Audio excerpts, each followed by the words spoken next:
The Penguins lost the game to the Sabres on Saturday night that they potentially could have had. And on today's episode of the Locked On Penguins podcast, Pat and I are going to recap that game, plus get you all set for round 3 of the Battle of Pennsylvania. You're Locked On Penguins, your daily podcast on the Pittsburgh Penguins, part of the Locked On Podcast Network. Your team every day.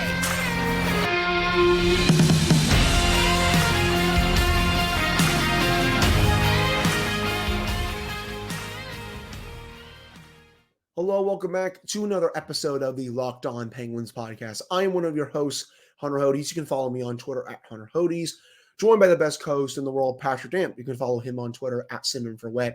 And you can follow the show's Twitter at LO_Penguins. Of course, thank you all so much for making this your first listen/watch of the day. We are free and available on all platforms. And today's episode is brought to you by Game Time. Download the Game Time app, create an account, and use code LOCKEDON for $20 off your first purchase. So, Penguins lose in regulation to the Sabres on Saturday night by a score of 3-1. They dropped the season series to the Sabres, losing 2 of the 3 games against them, which I hope does not come back to bite them at the end of the season, considering that all 3 of these games are very winnable. The Penguins dominated the first meeting, should have won the second one, considering they had a 3-1 lead in the third period. And then this one, they badly outplayed the Sabres again, almost put up 50 shots on Ukko-Pekka Luukkonen, and they lose, even though they did everything right. That's where I really want to start this episode, Pat, because there have been games this season, losses, I should say, where the Penguins just didn't have it. They didn't give it their best, but you can't say that in this one. They dominated shot attempts. They dominated scoring chances, high danger chances, expected goals. They were the better team all night. The Sabres really just sat back that entire game and just relied on their .892 goaltender to go .978 in this one. Of course, a mid-goalie wants to go off against the Pittsburgh Penguins, a tale as old as time. But they didn't really do anything to really win this game, except they did have a nice shift with less than 5 minutes left to get that game-winning goal, thanks to Gergen, since the Penguins were kind of out to lunch there. But overall, I feel like the Penguins deserved a better fate in this one. I'm not too upset or frustrated by this loss, only by the controversial goalie interference call, which we'll get to in just a second. This is one of those games that you get so mad at and want to throw your phone against the wall, because you know what you're going to see on Twitter? Inevitably, the deserve to win-o-meter. That's what you're going to see. Yep. And the deserve to win-o-meter was like 98% Penguins, because they kicked ass this game. I mean, they controlled almost 60% of the shot attempts. They had 10 high danger chances. They had almost 60% of the expected goals share. They hit, at my count, I think 4 posts, and then you had the 2 disallowed goals. So this sucks because... And they had 3 breakaways, by the way. Yeah, this sucks because we're past the point of the year, and I've said this already in the last couple weeks, where you don't want to look at a game and say, well, you know, if they do this consistently, they're going to be great. We're at the point of the year where they need to really start stacking some wins. Now, that said, there's still only all of 4 points separating them from where they are now to third in the Metropolitan Division, because once again, nobody in this division wants to run away with it except for the Rangers and now a little bit the Hurricanes. But at the same time, I can't get too angry because they played really well. They deserve to win that game. They looked like the team we have wanted them to look like for the better part of the season. And they have been playing really well the past month, and they have put together a good stretch of games where they're getting either regulation wins or they're getting a point out of games. So they're keeping themselves alive in the Metropolitan Division race as well as the playoff race. So while this is frustrating, while I really wanted to come on here and tear them down, I can't, because you play that well, 9 times out of 10, you're winning the game. It just sucks that it happens in January when you're in the middle of a playoff race. Right, and you're still 8-3-1 in your last 12 games. That's very good. The only thing I'm a little frustrated by is that this came on a night where a lot of the teams that they're chasing lost, and they lost a golden opportunity to really gain some more ground on those teams. Also, you know, Washington won. They beat the Kings, who's one of the best teams in the league, on Sunday.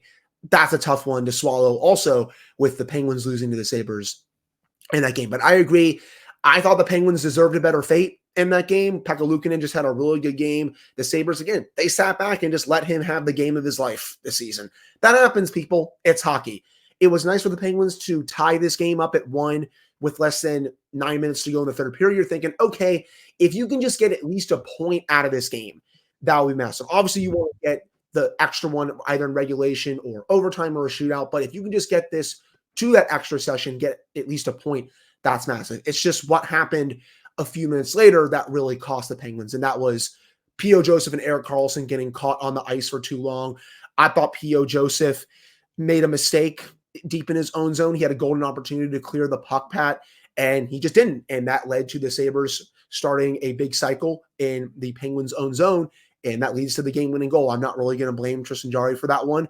I will say the first goal that he allowed to Alex Tuck, that's a stinker. That can't go in, especially when you have a full game, when you only allow 5 high-danger chances. The Penguins, they played the way that you and I and other people want them to play. They kept the Sabres to the outside on a lot of their chances, including that one. That's just one that can't go in. And then for the second goal, again, that's right in front of the net. The Penguins didn't do a good enough job in their own zone. P.O. Joseph took too long to try to clear the puck. Boom.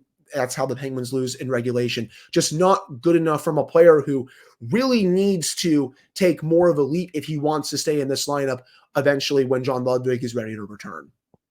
That kind of illustrated why. I think it kind of showed us why that Mike Sullivan has been so quick and had such a short leash on P.O. Joseph, because he isn't playing well enough to justify some of the mistakes he's been making the past few weeks.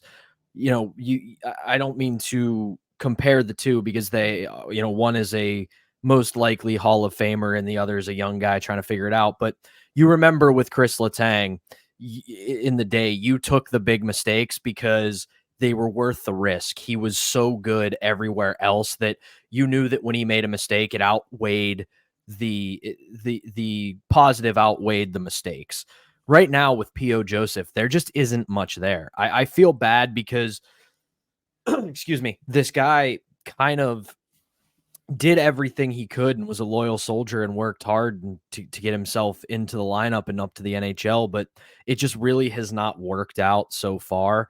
And I was saying this yesterday to a good friend of ours, Josh Taylor, friend of the show. He was on 93.7 yesterday, and him and I talked some Penguins. And I think this might end up being Kyle Dubas's main trade target here as we get closer to the deadline, is defense, because the depth is starting to step up a little bit. The depth is starting to chip in where they need to, unlike they did last year. And right now, between P.O. Joseph struggles and having to bury Ryan Graves on the third pairing, you're going to have to get somebody to solidify this defense.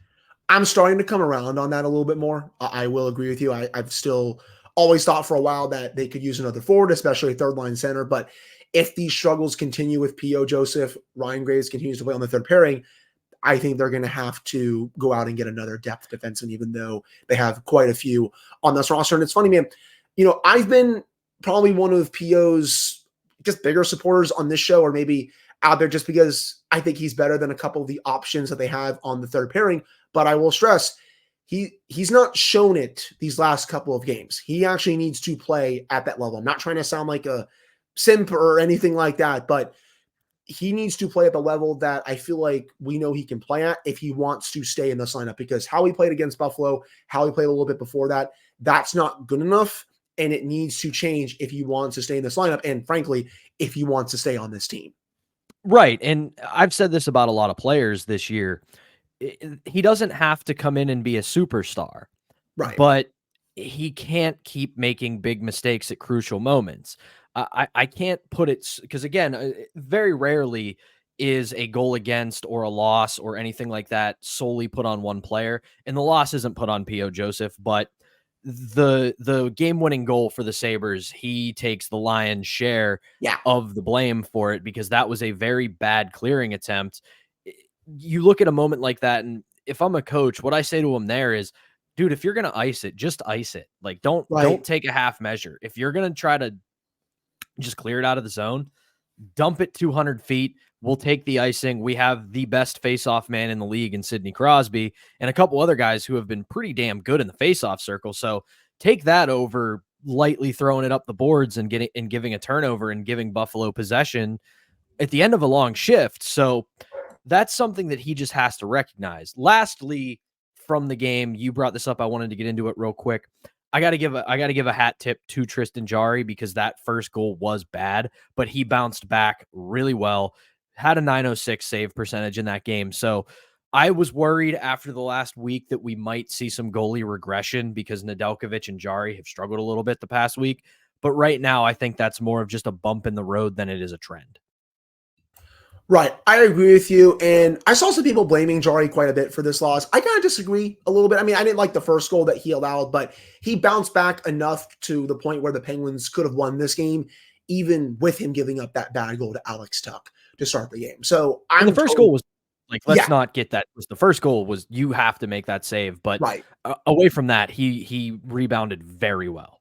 I agree. And I just hope overall that isn't the start of another trend with Jarry, Pat, where he plays really well November, December, and then the wheels come off January, February, March. It started to again in this game. He bounced back.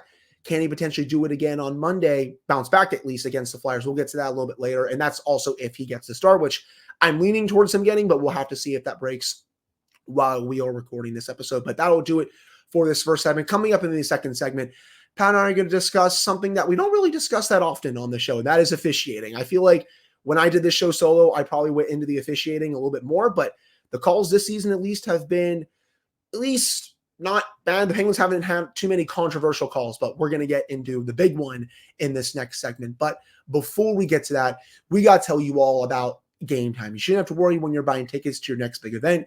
Game Time is the fastest and easiest way to buy tickets for all the sports, music, comedy, and theater events near you. With killer last-minute deals, all-in prices, use from receipt, and the best price guarantee, Game Time takes the guesswork out of buying tickets. It's the only ticketing app that gives you complete peace of mind with your purchase. You can see the view from receipt before you buy, so you know exactly what to expect when you arrive. All-in prices show your total up front, so you know you're getting a great deal before you check out. You can also buy tickets in seconds with just 2 taps. Take that guesswork out of buying tickets with Game Time. Download the Game Time app, create an account, and use code LOCKEDON for $20 off your first purchase. Terms apply. Again, create an account and redeem code LOCKEDON for $20 off. Download Game Time today. Last minute tickets, lowest price guaranteed. All right, we're back here on this episode of the Locked On Penguins podcast. I'm one of your hosts, Hunter Hodes, joined by my co-host, Patrick Damp. So let's get into the officiating for this game because it's still being talked about 2 days later. The first goal that was disallowed, Crosby was a mile offsides. That's fine. I know it was one heck of a play by Sid to get that puck to O'Connor, but he was a mile offsides. I have no problem with that goal coming back. It's the second one where I disagree with that call, and that was the goalie interference call where Jake Guentzel was in front of Pekka Luukkonen. I'm sorry. I know there was contact there, but I don't think it was enough for Pekka Luukkonen to not play his position. That puck was going in no matter what. He had no chance of stopping that puck, even with a smidge of contact. And I continue to not know what the heck goalie interference is, man. It feels like it's a coin flip every single time. You saw the similar situation during the Vegas Islanders game where this goal stood, even though it was a very similar play. And it feels like the league is just making it up as they go along with goalie interference. I wish I knew what this rule was, to be honest. But the play just didn't have enough contact for me. I'm sorry. I disagree with that call completely. I'm with you. I think it's a terrible call. But I look at it this way. It's one of those moments where you can say, okay, by letter of the law, this is goaltender interference. Right. If you open the rule book and you look at what goaltender interference is defined as, this is goaltender interference. However, if we are going to do the thing in sports where we continue to have human officials, let's add that subjectivity in because, yes, did Jake Guentzel collide with Ukko-Pekka Luukkonen? He sure did. Yes. It happened after the puck was passing him. Yes. So it did not have a material impact on the play. It wasn't as if Jake Guentzel went into the blue paint, bumped into Ukko-Pekka Luukkonen, the shot came, and then it went in, where he didn't give him the opportunity to make the save. He didn't afford him the ice he's afforded because he was also at the top of his crease. It wasn't like Jake Gensel was in the blue paint. If Jake Gensel was in the blue paint and this happened, even if this all played out the same exact way and you put Jake Gensel in the blue paint, I would have been the guy on Twitter throwing water on the fire and just saying, hey guys, you're not allowed to go in the blue paint. That's not allowed. So this is a good call. But Jake Gensel was not in the blue paint. So there also has to be onus on the goaltender of, look, remember where you are, because if you're there, this is a possibility that could happen. You're going into ice that's afforded to the skaters, not ice that's afforded to you. So it is looking like goaltender interference in the NHL is becoming their version of what is a catch. You're not wrong there, or just what is pass interference, honestly, in the NFL too. I've seen goals counted with far more contact compared to this. And I get why Don Granato challenged it. He saw the contact. He's like, you know what? It's worth a challenge. If I don't get it, I'll have to pay the price, but I still think it's worth a challenge. He was able to win it. I just think if that's what goalie interference in the league is now, then what are we doing here, to be honest? Like that's the way I see it, because that goal should have counted. And I think if it does count, I think the Penguins win that game. Yeah, and in the spirit of like being in the spirit of complete transparency here, if the shoe was on the other foot and Mike Sullivan challenged something like this and it got overturned, I'd be pretty happy about it, because like you said, it's worth a challenge. Because if you're a head coach in the NHL and your video review guy calls you down or video coach calls down and says, hey, this is worth a challenge. This is a coin flip kind of deal where this might go our way because of goaltender interference, but it also might not, but it is worth you challenging it for that. I would have been happy with it, because again, this is a fifth, to really get to the heart of this discussion. It's a bad call and it screwed the Penguins out of a potential win, but it's the kind of thing that you roll the dice on as a coach, because you know that there's a very good opportunity that replay and officiating are going to overturn this. So don't keep your powder dry, especially in a game like this for the Buffalo, where they kind of were getting their asses handed to them up and down the ice up to that point. So why not try to blunt some of the Penguins' momentum through the challenge? Right. And even despite that second disallowed goal, the Penguins had ample opportunities to tie up that game again before Rickard Rakell scored the 5-on-3 goal in the third period. They just got to do better at finishing their chances. And, that comes on the breakaways, that comes on the posts they hit.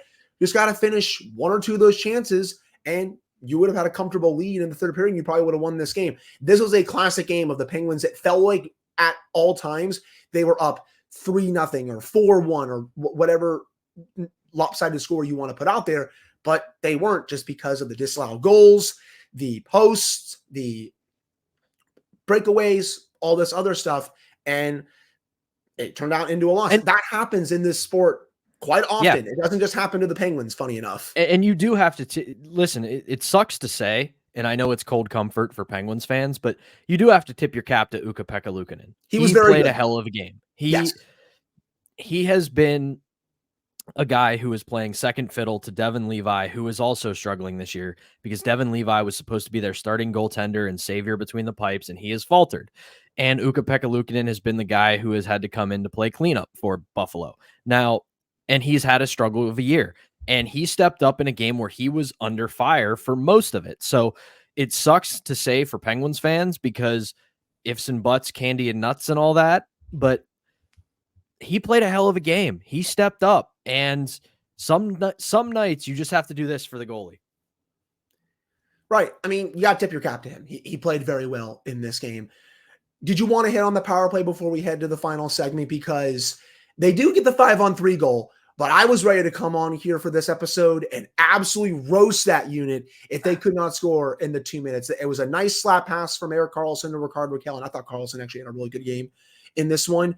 But other than that, the unit really struggled throughout the night. Did you want to hit on that before we head to commercial break again, or is it not even worth it at this point?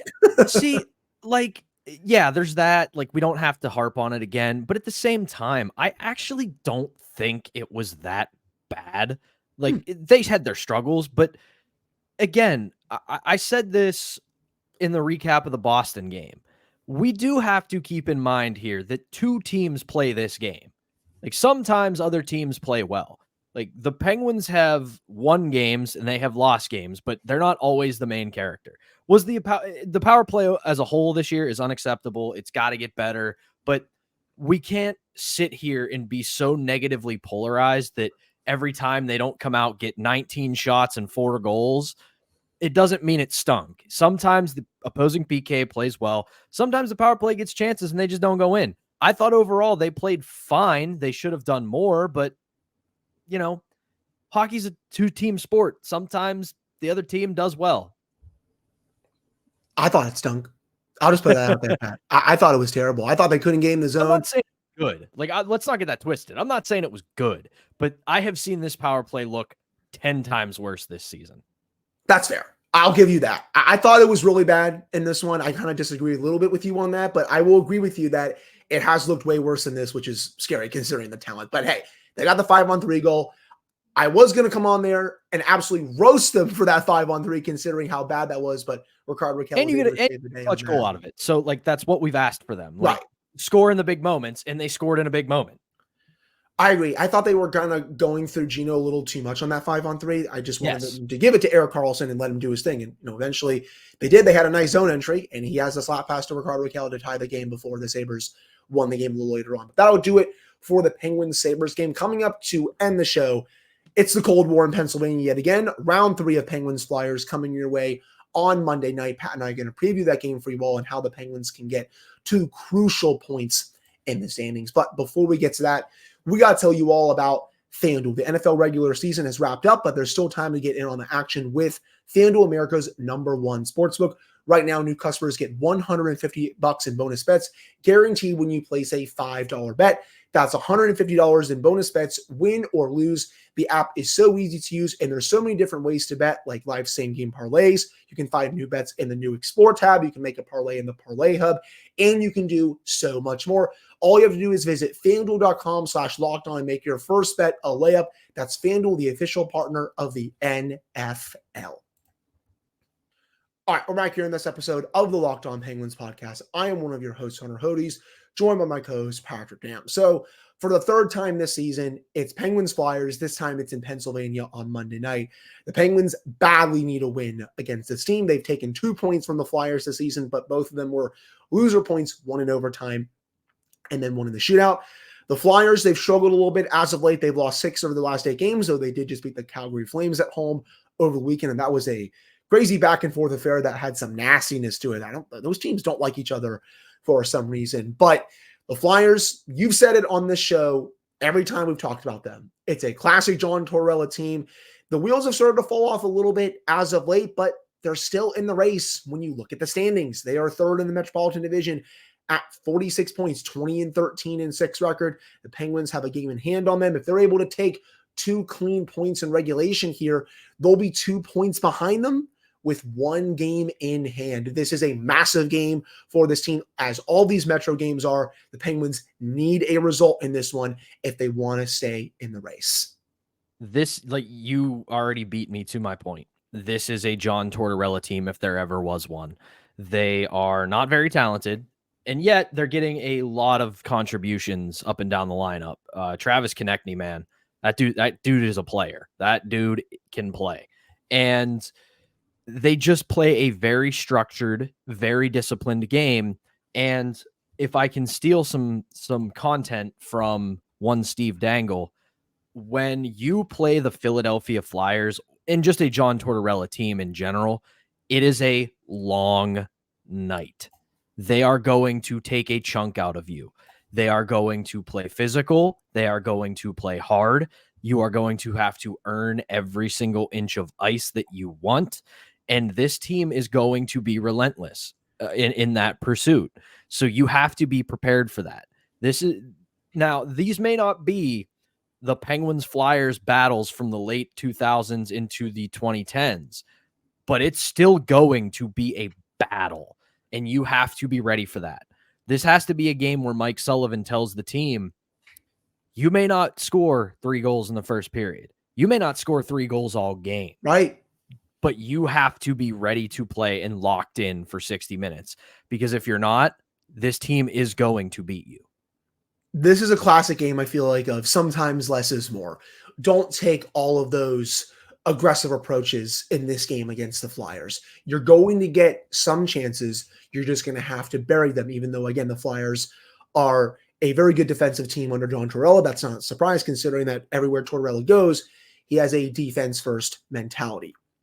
And in turn, the Penguins, they're going to have to play also very stout defensively. This is probably going to be, if I had to guess, a classic 2-1 or 3-2 game. Maybe they surprise me and it's a 4-2 final, 4-3, 5-3, 5-4, something like that. But in my opinion, I think there's a better chance of this being a 2-1, 3-2 game compared to a much higher scoring game. And the Penguins are going to have to be prepared for that. They're going to have to get good goaltending in this one. The goaltending has kind of regressed a little bit over the last week. Alex Nedeljkovic wasn't that good in Boston, was good enough to get the win, but wasn't that good overall. Jari had a bad start to that game against Buffalo, as we talked about, but was able to rebound. But you don't want to be giving up those freebie goals to a team that you are chasing in the standings. Penguins, as you said, they have to be on high alert for Travis Konechny, but they're also going to have to be on high alert for Sean Couturier. He has had one heck of a bounce back for the Flyers this year, 10 goals, 27 points in 37 games. He ranks in the 84th percentile for 5-on-5 offense, 96th percentile for 5-on-5 even strength defense. He has gotten back to the player that we all know he could be, even though he had missed quite a bit of time these last couple of years. He is still one of the best two-way centers in the league, and he is playing like it this season. That's going to be a big matchup for the Penguins in this one. And he's a Penguins killer. He is. He always shows up to both play games the this year, Penguins. Pat, the shootout winner and the overtime winner. He's been great. And even if it's not goals and assists, he plays the top six of the Penguins so well. And he always it's why like in the rivalry I make fun of him, because damn do I respect him, because every time that guy plays the Penguins, he brings it. And again, it's a Tortorella team, man. Like, you are not going to get anything easy tonight. So you really have to be willing to commit to your game. They have to commit to the style they played against Buffalo, and they have to stick to it very rigidly tonight. And Carter Hart's starting for the Flyers. And historically, Carter Hart is not good against this Penguins team. I've said it already this season in previews against the Flyers. You got to get an early 1 or 2 on him, because he is very easily rattled when he plays the Penguins. I agree with you on that. He hasn't really played that well against the Penguins throughout his career. But also another big topic for this game, special teams. As usual, the Flyers have the league's worst power play at just 10%. Penguins, meanwhile, have a top 10 penalty kill. Penguins are going to have to win that battle every single time. I'm sorry, you're going to have to if you want to beat this Flyers team. So that's another big one. And then in terms of the Flyers penalty kill, that's the big one. 86.3%. They are second in the league in penalty kill percentage. That's a big test for the Penguins power play, a unit that we all know has struggled very much. I don't have to repeat that on this show for you all. You all watch the games as well. But that's a penalty killing unit that is very aggressive. They get shorthanded opportunities virtually every time they have to kill a penalty. The Penguins are going to have to be on high alert in this one. And dare I say, they might have to think about putting an extra defenseman out there, considering how good this penalty kill has been this season. I don't know if it's still a stat or not. I know it was for a good while up until the new year. The Flyers at one point had more shorthanded goals than they gave up power play goals. That's so crazy. That's a unit that is very, very good, which again brings us right back to the point you and I have been making all segment long. John Tortorella team, man. Yep. They commit to playing a rigid, aggressive structure. And if you're not ready to counter that, do so at your own peril. Agreed. This is just such a massive game overall in terms of the standings. They need to get a win over this team, considering how the last 2 games went against the Flyers. I honestly thought in those 2 games, the Penguins really didn't play that well. They were kind of fortunate to get 2 points, especially in the first one where the Penguins could have lost that game in regulation. But since that time, the Penguins have turned it up a notch overall for their season. They've won 8 of their last 12 games. They need to play the way they've been playing for most of the stretch in this game against the Flyers to get 2 crucial points in regulation. This is the start of another big week. After this game, You have the Vancouver Canucks coming to town, a true bona fide Stanley Cup contender. I am all in on the Canucks this year. That is one heck of a team. And then you go down to Raleigh to play the Hurricanes again, a team that the Penguins finally beat this year, but that's another big game down in Raleigh considering where the standings are right now. But I think that will do it for this episode of the Locked On Penguins podcast. Thank you all so much for taking the time to listen to / watch this one. Though I will say, dare I say it, this has the makings of another big Sidney Crosby game because it's in Philadelphia. So that's an easy prediction from me. I know you probably would agree with me on that as well. But again, that will do it for this one. Thank you all so much for tuning in. We really appreciate it. We'll be back same time on Tuesday to recap this game against the Flyers, plus get you all set for the rest of the week ahead for this team. We'll talk to you all then.